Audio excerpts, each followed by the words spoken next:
SCP-4840, the demon Lancelot and the flying city of Otto Papadopoulos. The SCP universe is massive, not only in size of course, but also in scope. There are thousands and thousands of cataloged anomalies with countless more waiting to be found, or only mentioned in myths. It's pretty wide. Things we refer to as anomalous inevitably interact with one another, and some civilizations we've looked at already could be considered entirely anomalous themselves. SCP-4840 contains a story about the ancient past, and includes mentions of a large number of SCPs we're familiar with. It's also a bit of a follow-up to SCP-4812, Wrath, which I've covered previously. Which was the last video? I'll do my best to provide some short explanations or references as we go, but viewing previous videos in this series will likely help out a lot. Yeah, SCP-4840 itself is an ancient, abandoned, floating city, located roughly 8 kilometers above an empty region in the Russian Arctic. The city is around 5.5 kilometers in diameter, and while the architecture of the city suggests that it predates any known civilization, it was clearly constructed using advanced techniques and materials for the time, such as gas lamps. The city also bears markings that seem to be a long-dead human language, a precursor to ancient Greek and other Mediterranean languages, not found anywhere else in the world. These are great. Foundation linguists that have deciphered the language have determined that the city was once called Otto Papadopoulos, roughly translating to City of the First Father, and over 100,000 people once lived here. There is no evidence that a single event led to its decline, but rather that the population simply left over an extended period after the loss of its first and only leader. The city is divided into 4 quadrants, all connected by a large central hub.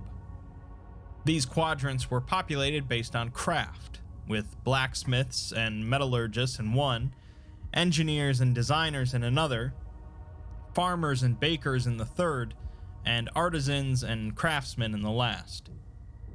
Each quadrant also possessed its own local center of governance, located near the central hub.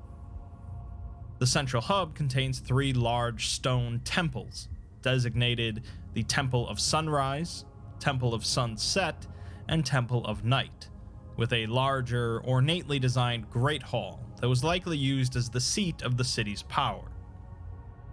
Underneath this Great Hall is a large stone door, completely inaccessible to Foundation personnel.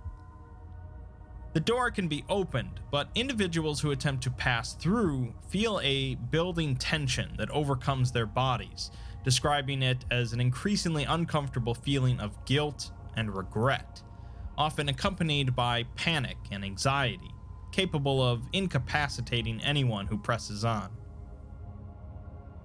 Prior to 1933, the city was hidden from view and human perception by unknown anomalous means, but since then it has been rendered visible to the naked eye and to radar equipment. Obviously, that's no good for the Foundation, so they've installed scrambling devices and cloud cover generators, as well as physically moved the city to its current remote location to help conceal it. The city of Otto Papadopoulos is completely abandoned, aside from 2 entities, SCP-4840-A and 4840-B. A is an elderly male human of nondescript build and uncertain ethnicity. Genetic testing has revealed likely Mesopotamian ancestry, but his genetic markers have no apparent pre-ancestral linkage, suggesting that either he's some sort of alien, or he is a genetic precursor to intelligent humans on Earth. He speaks numerous languages, including modern ones, is capable of controlling the general movement of the floating city, and has some degree of limited local omniscience. He is capable of describing events taking place far away that he would otherwise have no knowledge of, although he can't describe specifics or individuals involved in these events. So he's like a, oh, what would you call it? Like those types of, it's like a type of shaman, like a far seer, right? it's kind of similar to, if you've ever seen Thor, there's like this dude that is, I don't know, he has like the all-seeing eyes and he can see everywhere, right? And he's like a guardian of a type of gate. Who knows really what this mysterious figure is, but it does seem like he's, you know, he can sense or like know certain events across the world. Also, I hope the new camera stuff is fine. I hope this is cool. I don't know, I'm trying to use my phone. Problems with my camera. So also, just for the record, they mentioned earlier on that there was like, oh, there's a lot of SCPs added. I was thinking about doing like an SCP news where I go over the last, you know, SCPs that have been added like the previous week. Dude, it's like 40 SCPs a week that is being published. A week! Brother, it's so many. There's so many, and it's been like this for years. You know, when somebody says like, oh yeah, there's like 8,000 SCPs, it's just like, I don't know, the number doesn't sound that vast, but when you actually look at how many that there is, it's ridiculous. It's stupid. It's stupid. No joke. It's dumb. It's so much. It's like, wow, what? Finally, he is the only individual capable of passing through the stone door underneath the Great Hall, an area he refers to as the Old Library. Oh. The other entity, B, is a massive, vaguely humanoid figure that is currently lying unmoving in the ruins of the Temple of Sunset. It possesses a human torso ending in 6 legs, with 6 severely distended arms, each ending in a rough metal clasp affixed to a chain connecting to a large iron flail at its end. It is roughly 13 meters in height, but is only visible using thermal lenses. Is this like a demon or something? A says that the entity is dead, but it continues to output a constant, unchanging amount of heat. It also bears markings consistent with those found on SCP-2254, which appear to be some kind of sign or sigil. The sigil is similar to those found in other pre-antediluvian sites, specifically those concerning a redacted SCP, the Royal House of Apollyon. Oh, yes! Here we have our first major reference, now we're back at in connection to SCP-4812 and SCP-2254. To recap, in 4812, we heard about the Sky Kings of Old Europe, the leaders of an expansive and powerful kingdom of conquerors in the ancient past. The Sky Kings were all members of the Great House of Apollyon, the first of which was Harion I von Apollyon, who was said to have descended from the blood of the King of Crimson Skies, often called Asem, the First Man. I do remember when that. Cyrus VIII von Apollyon grew bored and launched a war of conquest across the sea against the fairy folk, the kidnapped Fey princess cursed him and his kingdom. The king's son, Cyrus IX, appointed 4 great knights to defend his kingdom from any retribution from the fair folk. They were Lahair the Fierce, Lancelot the Cunning, Hector the Stalwart, and Ogier the Faithful, and they each ended up becoming twisted by the princess's curse. Based on the title, you of course know that Lancelot is involved with 4840, but SCP-2254 is actually Lahair the Fierce. 2254 is invisible to the naked eye, roughly 13 meters in height, with distended arms and 6 legs. This all sounds pretty familiar, and to top it off, the image provided for Lahair is pretty close to 4840-B, as well as the mention that the markings found on B are the same as those found on 2254. Wait, is it like a copy? As for the fate of Hector and Ogier, we may never know. Otto Papadopoulos was first discovered in 1933 by a British airman flying from London to Oslo over the North Sea. No way. When reports of the sighting went public, the Foundation and the Royal Conservatory for Public Perception spread info claiming that the airman was drunk and hallucinating at altitude to cover it up. The Foundation then went in to investigate, sending a team by hot air balloon led by Captain Francis Pike. In his exploration journal, Pike describes looking out over the city like looking at Rome from a high hill. Upon closer inspection, though, its abandoned and decrepit state revealed itself. I'm such a sucker for Upon landing, they were met civilizations. by 4840A, who welcomed them to the city and introduced himself as the city's steward. As they toured the streets, Pike describes the construction as finer than any city he's ever seen in his life. They pass by the ruins of the Temple of Sunset, and Pike writes that he had a strange and uncanny feeling as he looks at the place. The group dines in the Great Hall, as the man expresses his appreciation for their visit. They briefly explain what the Foundation is to him, but he says that he already knows, and had known for some time. He also says that there are old secrets kept in this city that must be kept safe. Pike writes that speaking to the old man is like speaking to a friend you've known your whole life, a close companion whose company you've missed dearly. The group slept in large, extravagant rooms, much larger than the room the old man sleeps in. The following section describes the large amount of imagery and iconography within the city, most of which is contained in the 3 temples. In the entryway to the main hall of the Temple of Sunrise, a mural shows 2 naked children standing at a tree line, seemingly nervously watching the horizon, with a wolf and bear standing behind them protectively. On the wall opposite the mural is a figure with a flaming sword, the Gate Guardian. In the main hall itself, there are 3 murals. On the far wall is a brilliant sunrise, with the city of Otto Papadopoulos in the foreground. Standing in the front of the sunrise is a golden man and 2 others by his side, with a third set off from the rest. The man is holding a long rod with a silver point, wearing a shining crown. In the sky above them is a bronze dragon with green eyes, and words on its side reading, "They will know what is." The identity of these figures will become clear later on.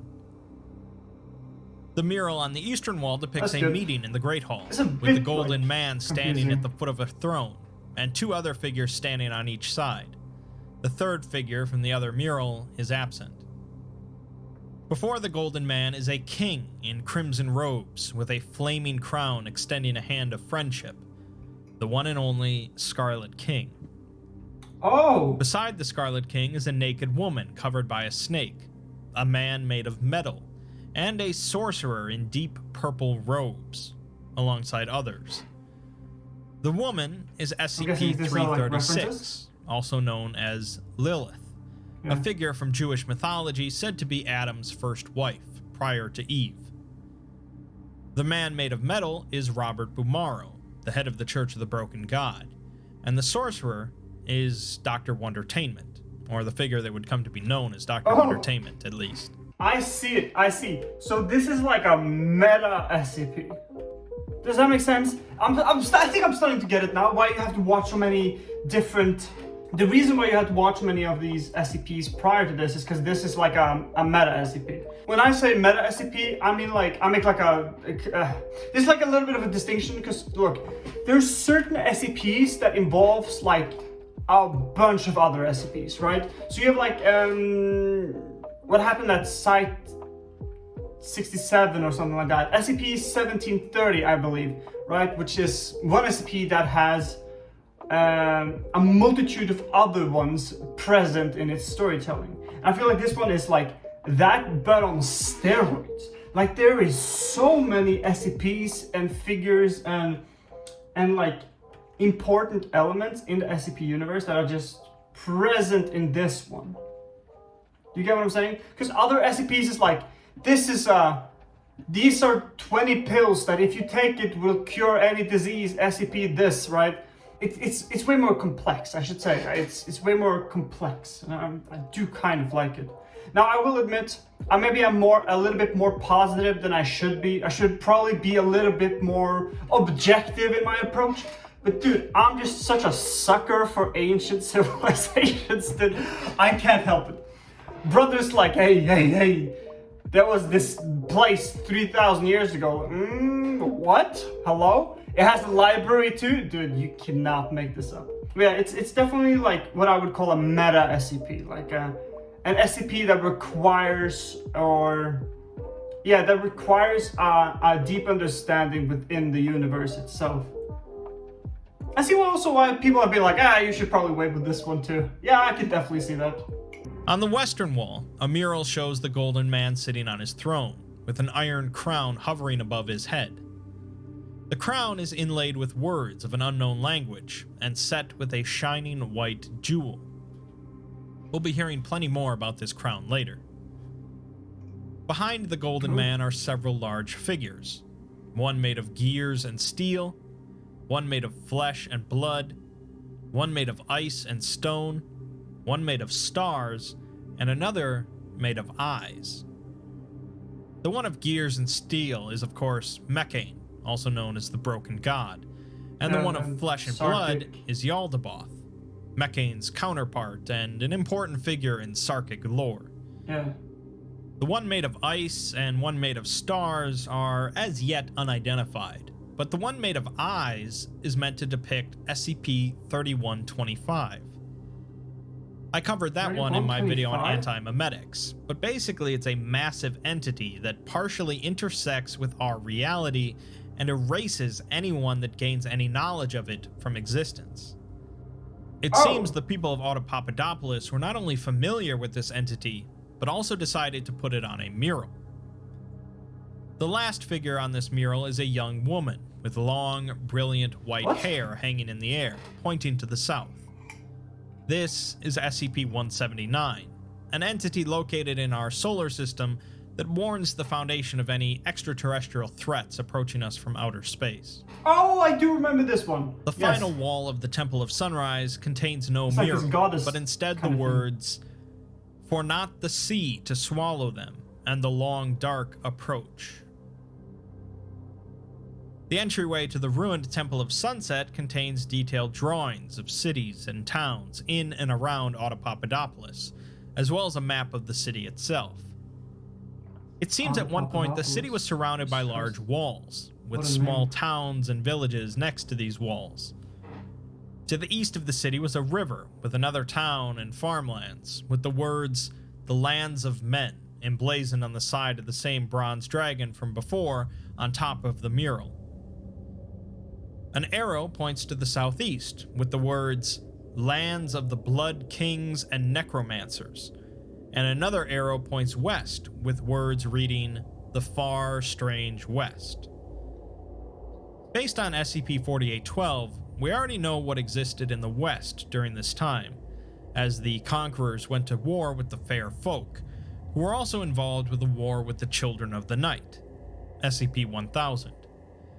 The Land of the Blood Kings and Necromancers refers to the Davites, a civilization ruled by anomalous individuals and steeped in blood sacrifice, slavery, and magic rituals. The interior of the Temple of Sunset is similar to the Temple of Sunrise, but much of the main hall has been destroyed by the fallen corpse of 4840-B. There is a single mural remaining, showing the Golden Man with the iron crown sitting atop a white horse. Legions of men and women armed with weapons stand behind him, and on both sides of him are two figures, one holding a black sword, the other a green rod. The Golden Man is holding a long silver lance in his hand. Across from the man is a scene of storm clouds and lightning, growing more dramatic as it approaches a collection of small humanoid figures, light green in coloration, with brilliantly colored clothing. These would be the Fae, the people that Saurus VIII conquered and brutalized. The figures are each depicted with 6 eyes in 2 vertical columns, which interestingly also seems to be the same configuration as 4840-B and Lahire the Fierce. Behind them is something large and mottled gray, but it's cut off by a collapsed wall. The Temple of Night is the smallest of the 3, only containing a single level. Info from 4840-A suggests that portions of this temple do run underground, possibly connecting with the structure beneath the Great Hall. The entryway of the temple contains depictions of barely visible entities concealed within a forest at night, covered in hair with bright yellow eyes. Their faces are noticeably human in appearance, and they each carry the same ornate wooden scepter with a bright red stone set in one end. These would be the Children of the Night, Bigfoot, SCP-1000, entities which humans eventually brought to the edge of extinction due to their intellectual capacity. The interior of the temple is a maze of small, interconnected rooms, the purpose of which is unknown. To be fair though, if they were so smart, why did we kill them off? You know what I mean? Like, come on, dude. They weren't that smart. Like, dude, we beat them. I mean, come on, dude. They can't have been like... I think you're giving too much credit to them. Like, we're pretty smart too, you know? I think credit should be given where it's due. And it's clearly that we also have the faculty's presence to win. Now, I don't remember exactly how SCP-1000 died. I believe it was something to do with the fairies. But my point is, we won anyways, you know what I mean? So, hey, come on now. Give some love.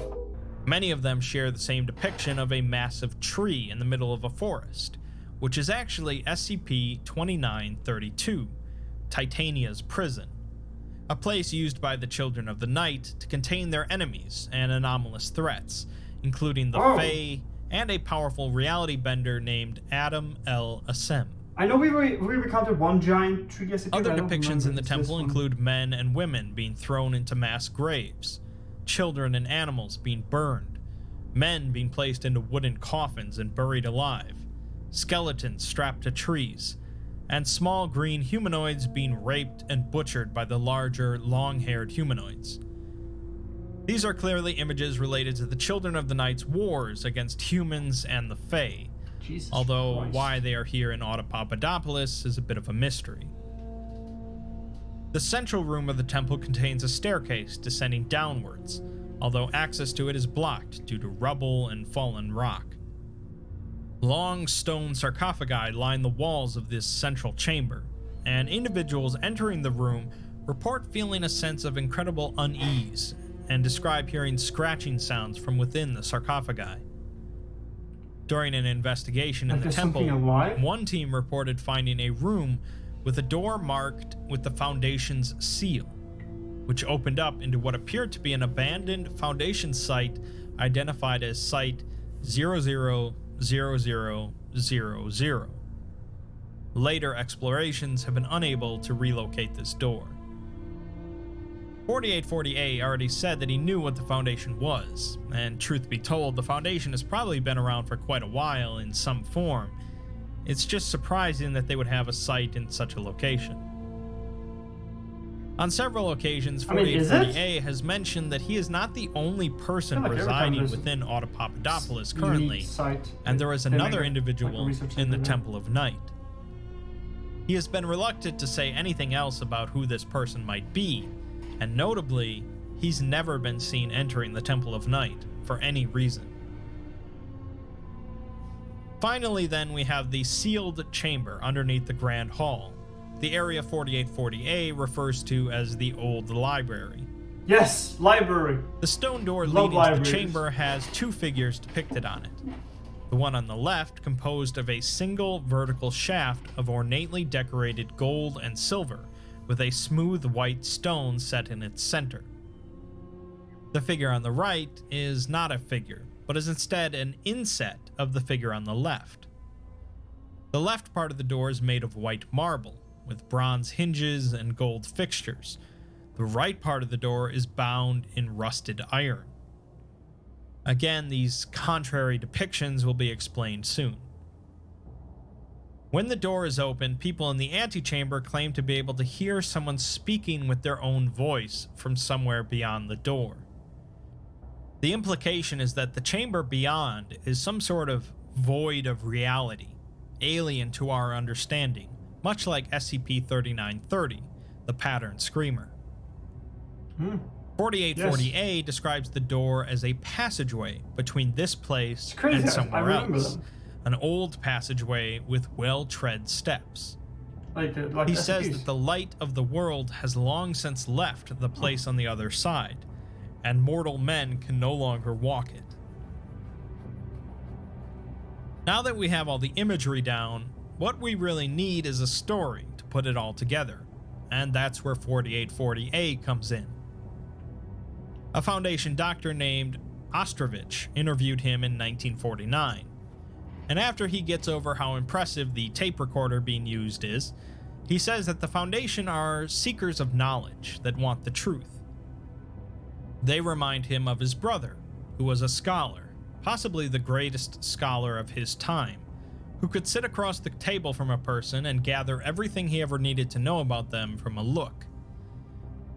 He says that the Foundation has a lingering feeling that they are at the center of something much larger than themselves, and that it's not their fault, as the early days were billions of years ago, and almost everyone from that time has since passed. Almost? He was there when the world was young, a few left. As they watched the Iron God put the flaming stars in the sky, and the God of Flesh loosed the first red drips of blood splash against the earth to give it life. Speaking of Mechane and Yaldabaoth. He mentions that he was a boy when the serpent and its dark brother set the foundations of what is and what is not, referring to the titular serpent of the serpent's hand, the entity responsible for the Wanderer's library, and its dark brother is apparently SCP-3000, Ananta Sheshi. One stores knowledge, and the other destroys it, basically.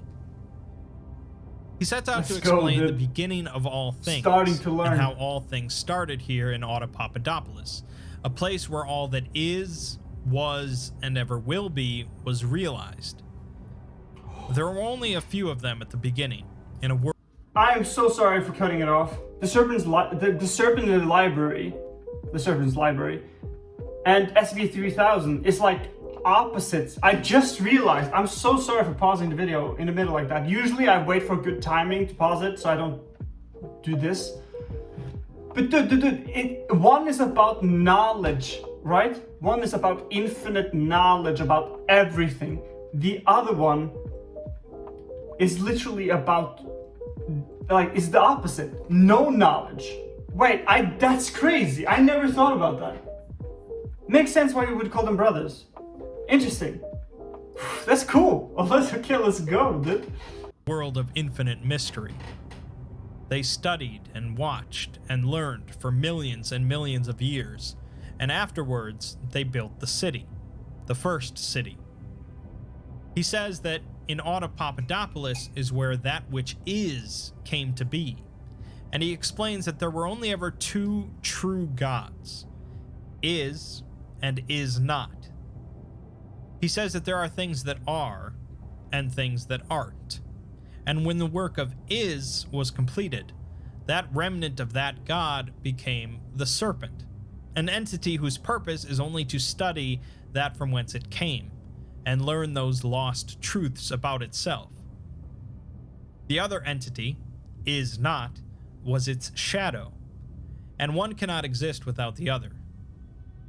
Is not is everything outside of is, and together they encompass true knowledge, everything that ever was or was not, all at once. When the world came into being, there was order, and even though there were things roaming around that we now refer to as anomalies, they were confined to this world. Anomalies from alternate worlds and universes were kept apart and far away.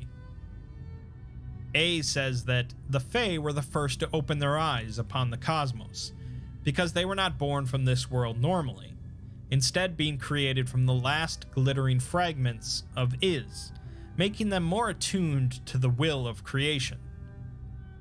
They kept to the woodlands and wrote the first music, and A could hear them singing from across the world. A and his brothers came after the Fae, the first men born into the world, cared for by the mothers of the world, the wolf, the bear, the sow, and the lion.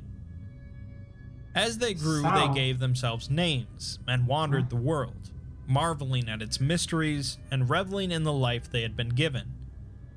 A describes the experience as serenity.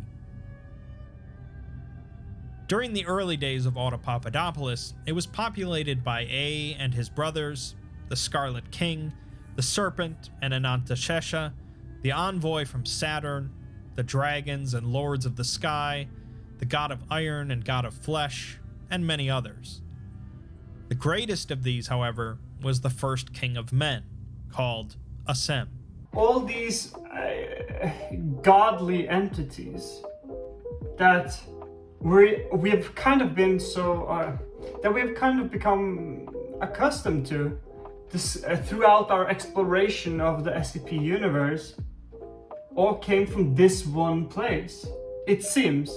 I might have missed some things. I mean, look, I'm not gonna lie, the language is rather intricate and my English is subpar, so I'm probably gonna lose a lot of information here. I hope the SCP itself doesn't reveal too much of the world and these individuals and these entities too much. I mean, because that would kind of ruin the mystery of it. But I mean, there's not much to say because I don't know if I fully understand it, and I don't want to be like. I think we gotta be quite delicate on this one. Otherwise, we might misinterpret and not understand the story. If we do that, then that's a great disservice to the SCP universe as a whole. A describes him as golden and beautiful, powerful enough to build mountains, call the sea to bear, and look into worlds beyond. He also was said to carry a lance that could kill gods, which, if you recall from the Ouroboros cycle, would be the lance of the non-believer. Ah! I haven't watched it! They called him Asem because the word meant is, and they believed that he was the joy of creation given form. We have to watch it at some Unfortunately, within him grew the first vice, envy, as he looked to the skies and wished them to be his. He decided that he wanted to look past the cosmos and take something from another world, so he did.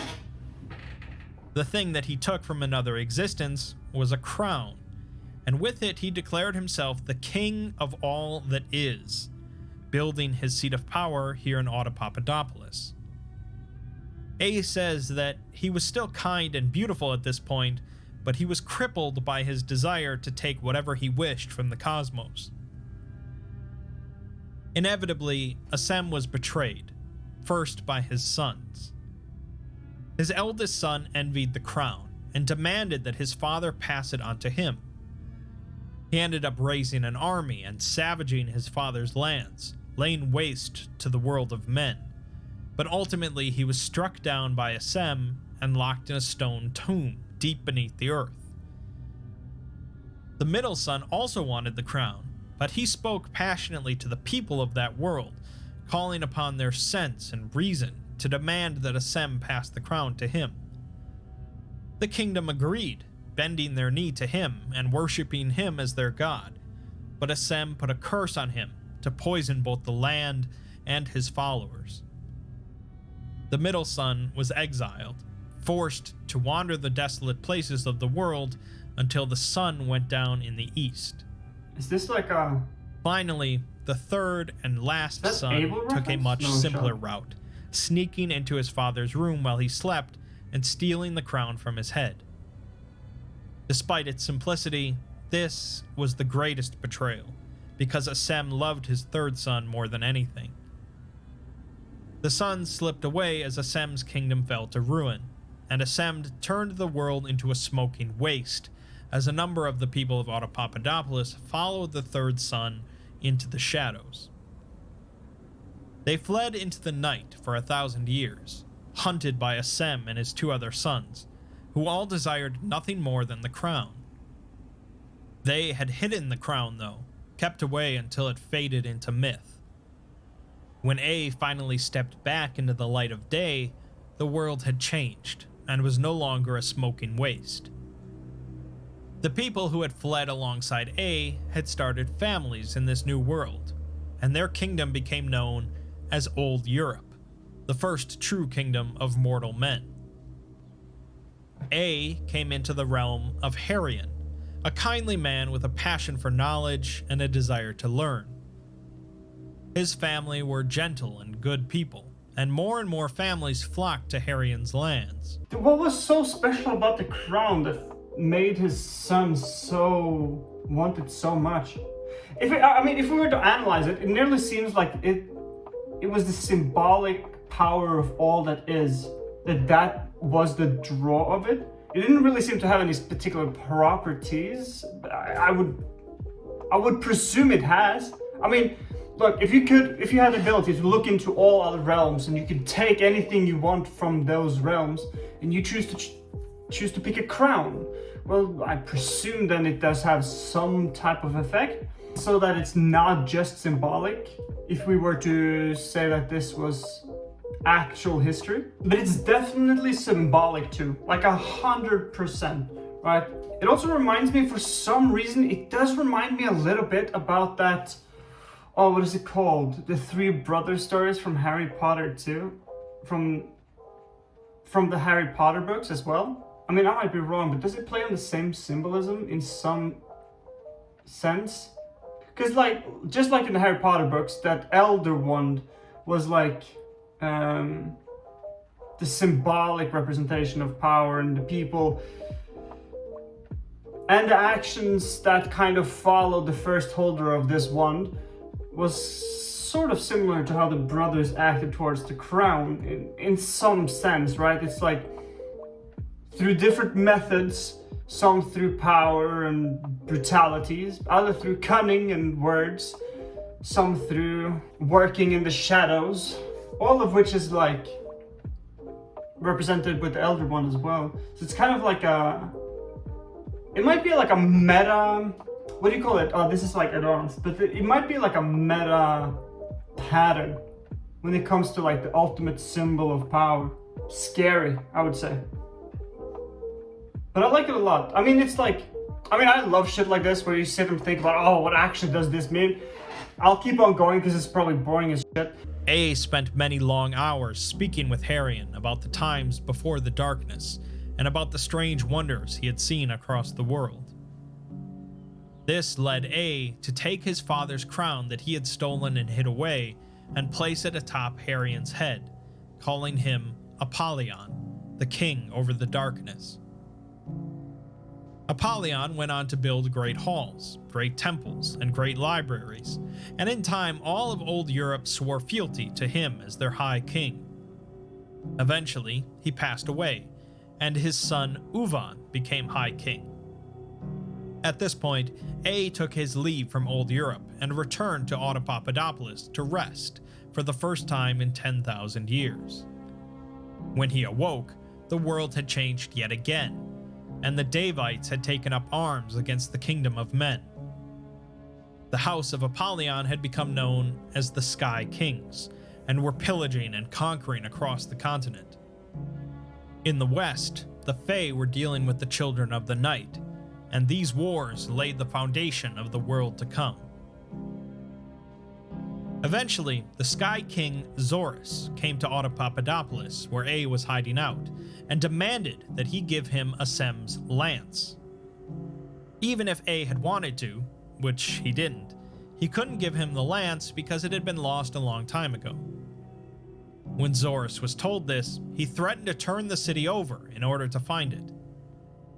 In order to protect the city and the deep secrets that it holds, A called upon the last of the Titans still on the earth, the great dragon Barata, and together they raised the city into the sky. Separated from the world of men, A watched for thousands of years as king after king came and went, each carrying on a bloody legacy while wearing the crown of Apollyon. He watched as the Deva hero Gilgamesh slayed Cyrus II's only son in single combat in the fields of Jerusalem, and the dread sorcerer Noah el Meto raised the seas to wash away the lands of men until he was struck down by Maladrau the Wrathful.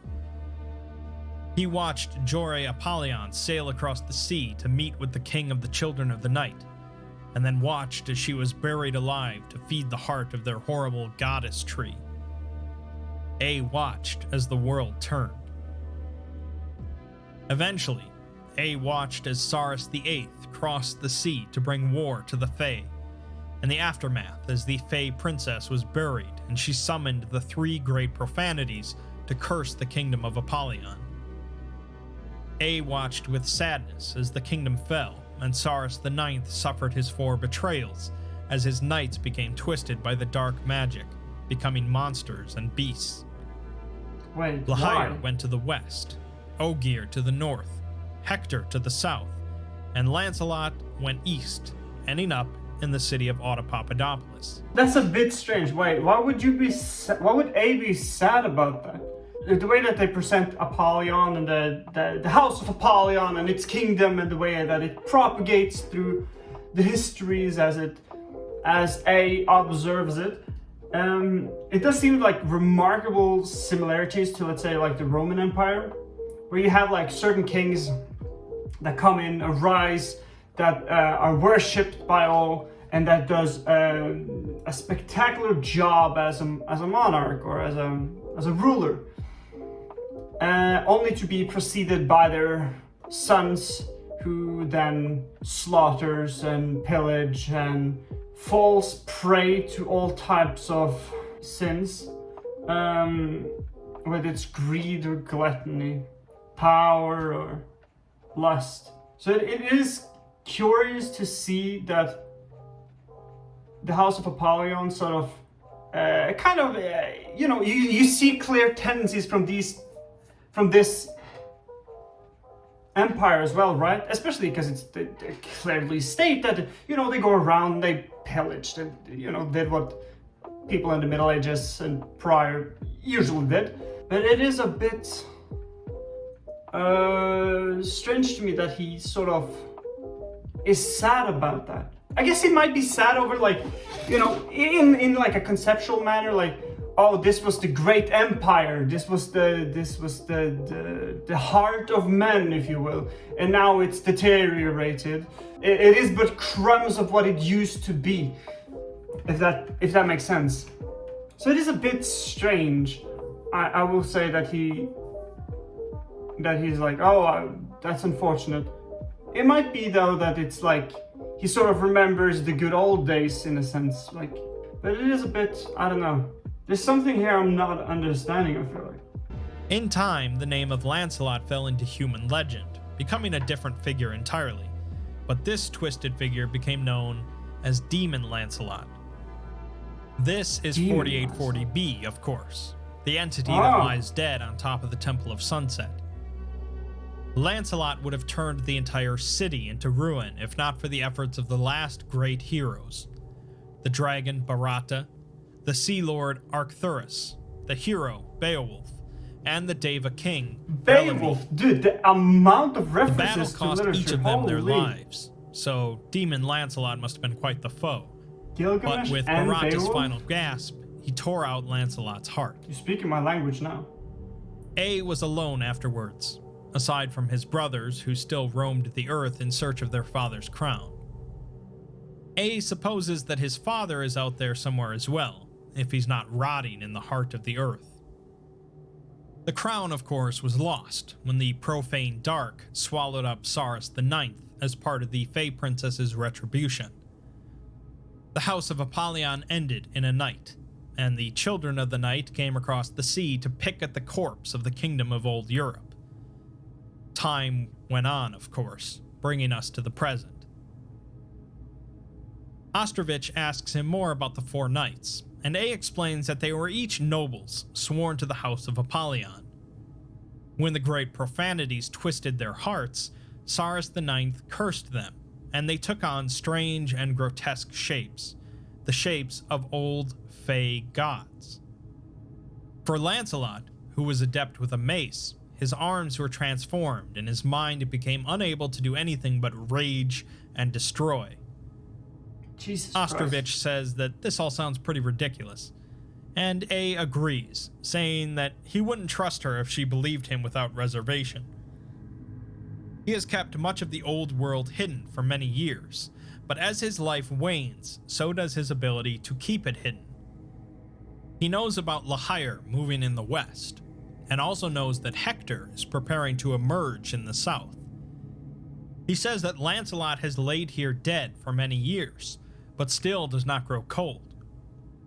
He is also aware of the recent events from SCP-4812, with the profane adamant being seen in the skies, the entity that Lancelot prayed to for overwhelming strength. Things are in motion, and A needs the Foundation's help because he will not live forever. Oh, I was just about to say it, but I was waiting for an opening. He needs their help in protecting the secrets Your that mom, this city dude. holds. Oh. Ostrovich then asks him what exactly these secrets are, and where they are. I was gonna mention that it's like, oh, that makes sense now why A is like, not only does he have like possess the knowledge of the SCP Foundation, but why he's very like hospitable, like very it's like talking to an old lost friend you haven't seen in years. God, dude, it's so typical, man. I was like, it's either pre-watched to Megalol or it's like, oh yeah, surely. God damn it, dude. Every time. But it does mean that there's like a lot of things are set in motion, and there might be some rather unique things about to happen, only of which we'll know when DJ Cactus writes it out. But it does seem to be like approaching a sort of calamity. Oh, that's exciting. I mean, not in reality, of course. I do believe that any type of calamity is probably not like, you know, a positive, but it's you know, for us who enjoys this type of stories and ideas and these constructs, I think this is quite interesting. Although it might be like a world-ending SCPs, and I have kind of grown to be a little bit like against world-ending SCPs, because it's a little bit like, I think the problem with world-ending SCPs and stuff of that construct has a tendency to be a little bit like, it's the what is it called, the Superman complex, where it's like, which is kind of like I think it's one of those ideas that might ruin the very construct of the world itself. Does that make sense? So for those of you who don't know, the Superman complex is essentially in the early days of heroes and heroic figures with capes. Superman was one of the first, and he just kept becoming more and more powerful, where he could like at some point like swallow planets and all that stuff, and then people were like uninterested in the story because it became like, oh, he can just do anything, right? Which is then why they gave him kryptonite and all this. It's like a long story that kind of that found an element within storytelling that you know, it kind of destroys the story if it becomes too grand-ish. So I hope it's not like a world-ending thing, like a reality-destroying thing, because I do have a feeling it runs into the Superman complex rather quickly. We'll find out. We'll find out, dude. A says that they are kept in the old library, the place where was realized and came to be. Asem built his seat of power directly on top of it, where the greatest authority of all authorities came to rest. Within the old library is the first book, although it's not actually a book. He speaks about the Wanderer's Library, a place where texts describe and all that is, the greatest collection of knowledge in the entire cosmos. The first book, meanwhile, does not just describe it is, meaning that it holds the most fundamental truths of existence, those never intended to be understood by man or beast. A has tried to read the book to know these truths so that he could right the wrongs of this world, but he has failed. He also says that he nearly lost himself once in the other book, and in it, he grew old. The other book, of course, is the first book's counterpart, the book of Is Not. Is Not, yeah. This book contains the truths of things that cannot be, dark and old truths. His ability to protect the old library will eventually fail, and there are those who know what is here and will seek it out. This is all a little bit tricky to comprehend, and Ostrovich isn't sure she'll be able to believe it all, which A understands.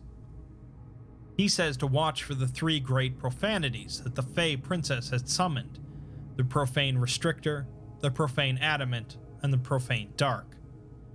They are the last remnants of a cursed people, a people who fled from the Children of the Sun and their iron swords, as well as the Children of the Night and their fell scythes.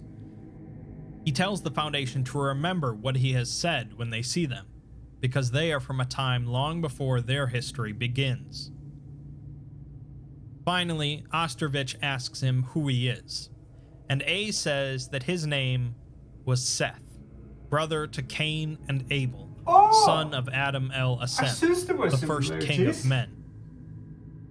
Seth admits that he was just a boy when he looked into the night sky and asked his father for a star all his own, leading Asem to reach out and pull in an iron crown. That crown ended up driving Asem to madness, Cain and Abel to butchery, and the ruination of their kingdom. Without that crown, Sarus VIII might not have crossed the sea, and the descendants of Harion may have been able to fight off the Children of the Night when they came to Old Europe. Seth says that there is no more hateful a thing than that crown, the seed at the root of evil, and it was a gift for him. He says that he was once Seth, but now he has lost that name. Cool. SCP-4840 is certainly a little different than a lot of other SCP Seth. articles, much like SCP-4812 was. Yeah. There are still plenty of questions left about this ancient history, some that may be answered in the future, and many that won't. This specific canon of fantastical history and connections is occasionally being referred to as the Kaktusverse, after its creator, DJ Cactus, and it likely will continue to be expanded upon. Hopefully. Seth is a rather tragic figure, considering himself responsible for much of the turmoil across the world, but his time will come to an end, so hopefully the Foundation can step up and take over his job to protect the old library. Things are clearly in motion in the dark, and it's likely that, at some point, events from the ancient past will cause some very real effects in the present. There we have it! SCP-4840. Hope you guys enjoyed. Next one up is SCP-6666. 4 sixes, I believe. Peace!